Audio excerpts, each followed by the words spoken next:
Most people enjoy better health while eating 2 meals a day than 3. Yan ay mababasa sa Counsels on Diet and Foods, page 176. So yung mga tao na yon ay kumakain lang ng agahan at tanghalian na ang kalimitang interval o pagitan ng kanilang kain ay 5 oras. At yun ay walang between meals, walang merienda, walang snacks, tubig lang. Ang 2 meals ay maraming benepisyo.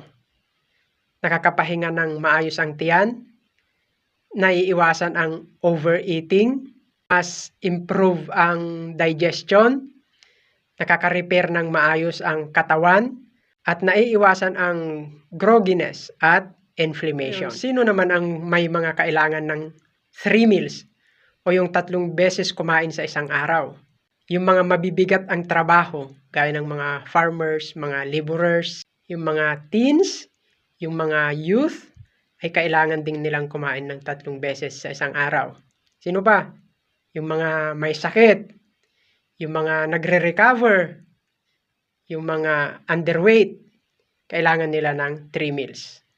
Pero, yung pangatlong kain o yung hapunan ay light meal lang. As in, konti lang, tamang nakakain lang. At wala ring snacks, walang between meals. Sa pagitan ay puro tubig lang. Yan naman ay hindi general rule. Yan ay sa mga may gustong gawin lang yung 2 meals.